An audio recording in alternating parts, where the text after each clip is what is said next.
Program kagabi ni PRRD with Pastor Apollo Quibole. Syempre maraming shinare si PRRD ng mga insights, 'di ba, sa mga current events. Pero hindi na highlight dun masyado ang bangayang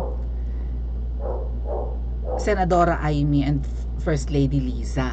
So, syempre tayo trililing nag-iingay sa labas. Matagal na natin naririnig na nabanggit na to ni Queen Boljakera na may conflict nga yung maghipag, hindi sila magkasundo, tapos tayo naman parang never silang nagkasama sa picture, ganyan-ganyan.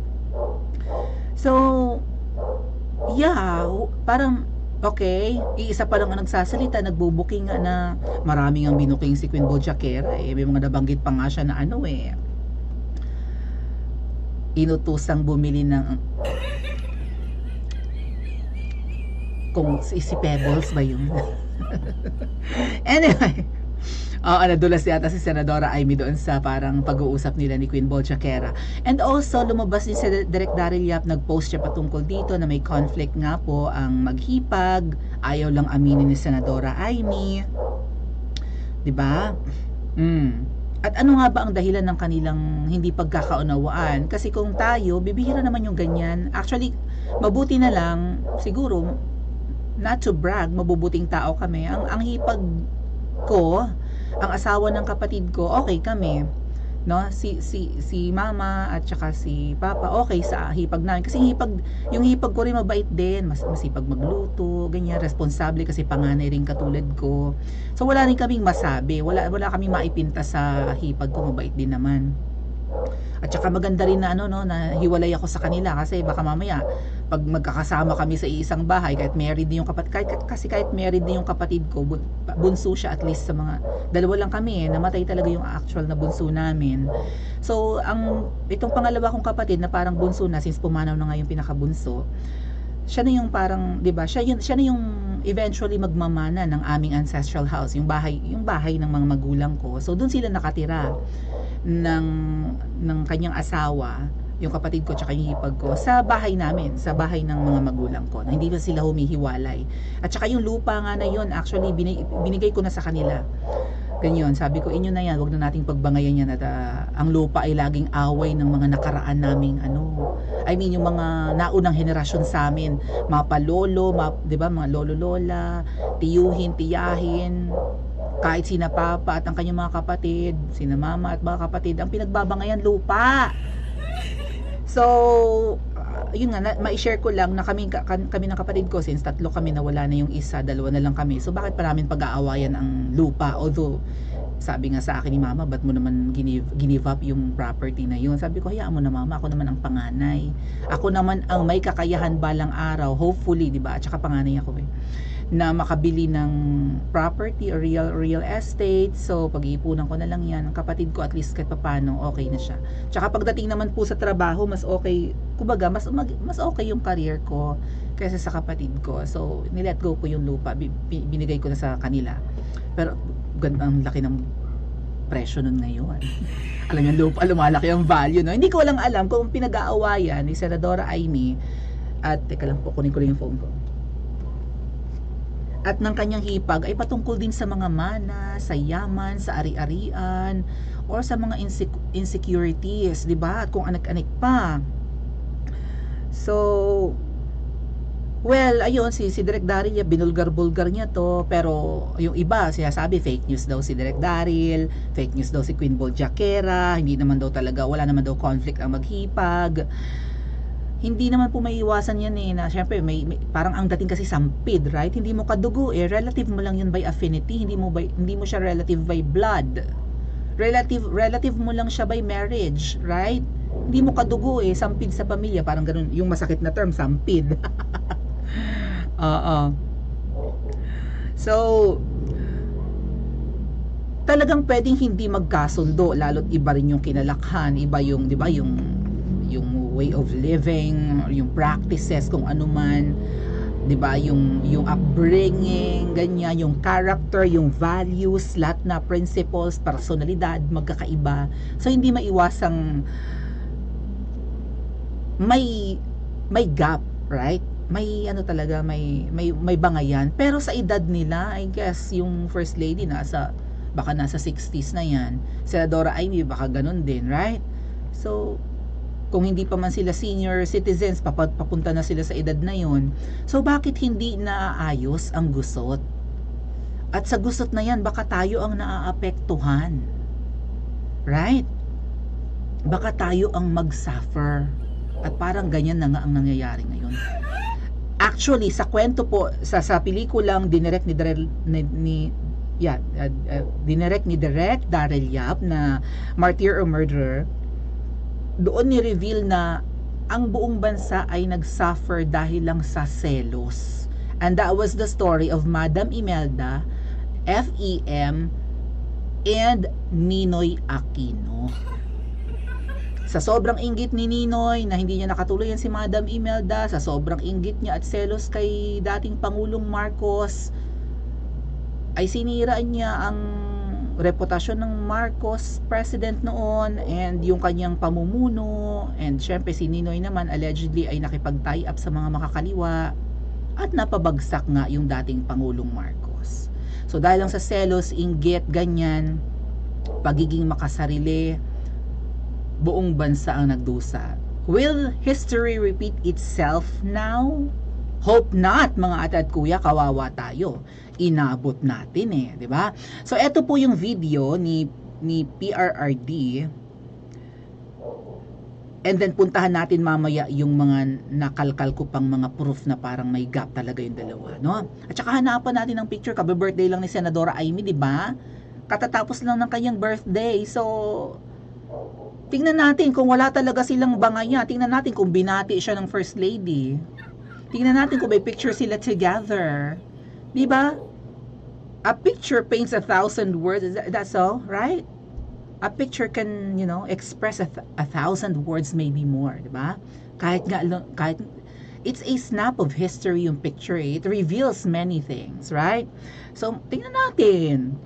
Anyway, eto po yung video ng interview ni Pastor Quiboloy kay PRRD. Natanong kasi si Pangulong Duterte kasi 'di ba nag-alisan nga yung mga kapartido niya sa PDP laban. Iilan lang ang naiwan, and then nabanggit din si Senadora Amy na kahit paano nag-e-express ng kanyang loyalty kay PRRD kahit ang iba ay umaayaw na or tumatalikod at tumatraidor na kay PRRD.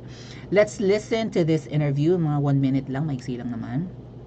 You have to stand on your Ako nakaintindi ako. values. Yung lahat ng PDP, wala nang naiwan Except yung anak ko, pati I think Ongab. Kasi kapartido ko dito Ang talaga nagpaiwan.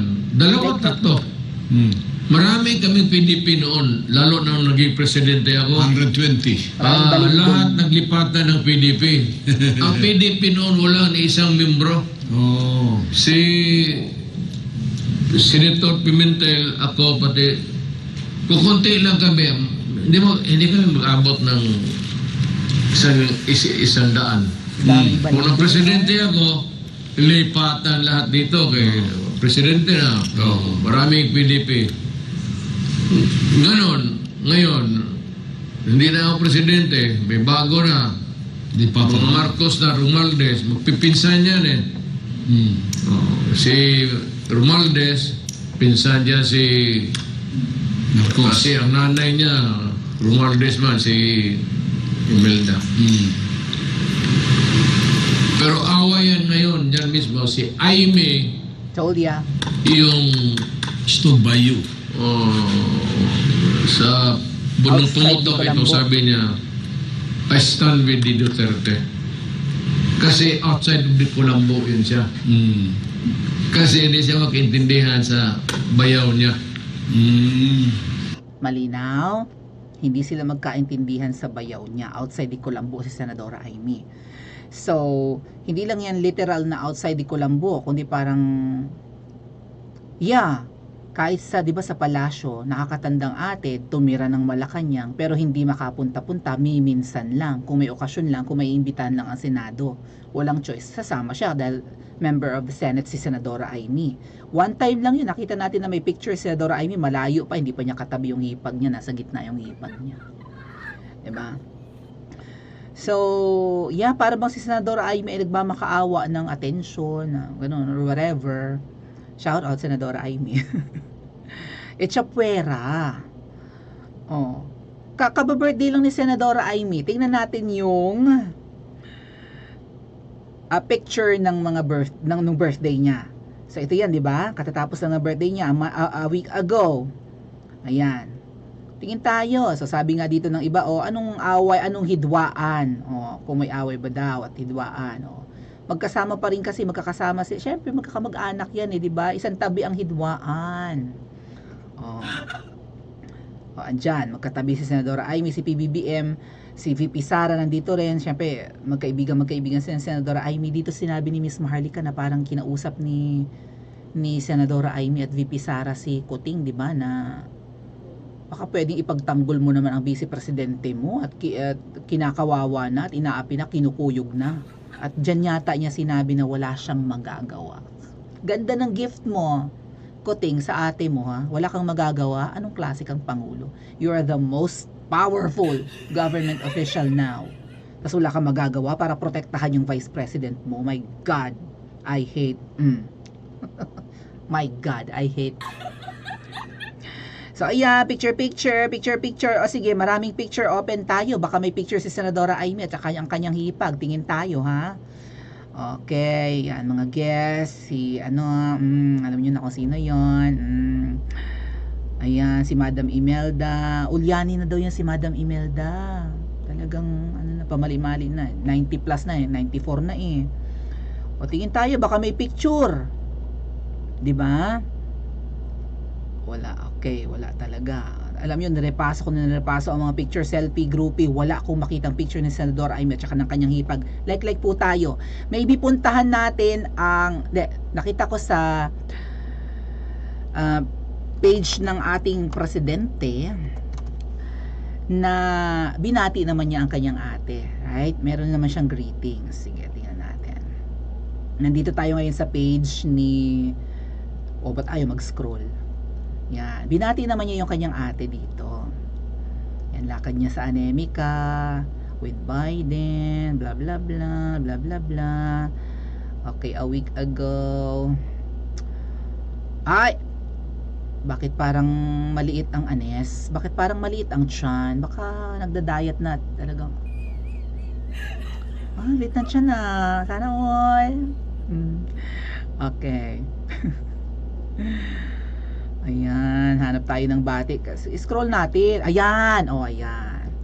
So, a week ago, 4 days ago, binati ni President Bongbong Marcos sa kanyang ate, happy birthday, Manang Amy. Kahit hindi siya nag-share ng photos. Yung celebration, katulad dumating na natin picture kanina, di ba? At least naggawa sila ng quote card at binati ang kanyang ate. Siyempre, ate pa rin yan. Blood is thicker than water, ika. Napunta tayo sa page naman ni Madam. Dito tayo sa page ni Madam. Ayan. Tingnan natin kung binati niya si Senadora Amy 4 days ago. Okay. Sige. Ayan. Talagang bagets na bagets silang dalawa talaga. Birthday ni Romualdez, may picture, may pa-cake, blue ang motif. Super bati si FL Lisa kay ang social ng pinaganapan mga ate at kuya, ha. Ang birthday ni Speaker Martin ay sa Grand Hyatt Manila. That's in Bonifacio Global City. Grand Hyatt, as far as I'm concerned, is the tallest building in the Philippines. The Grand Hyatt. Ang mahal dyan. Ang alam ko, pag nag-check-in ka sa room nila, mababa ang 25K a night. Well, sa Pilipinas, malaking pera na yan, di ba? 25,000 a night. Malaking pera na yan. Pero syempre, tallest building. Ang ganda-ganda ng BGC. So, parang you're on top of the world, di ba? Ang alam ko, napupunta namin ito ni Nikia, pero hindi pa namin napapasok. Grand Hyatt Hotel or Grand Hyatt Manila. Binati niya yung, hindi naman niya kamag-anak, pero at least pinsan ng kanyang asawa, pinsan ng Pangulo, di ba? Ayan, may mga ribbon cutting, payat-payat, sana all payat. Ribbon cutting, 3 days ago, may event. 3 days ago. And then 4 days ago, eto, happy Sunday everyone. Tayong lahat ang binati ng First Lady. Hindi niya binati si Senadora Amy. Maybe we can scroll down some more after 4 days. Thank you, Ate Oh, Ate Rica, thank you. Hello, musta Ate Rica?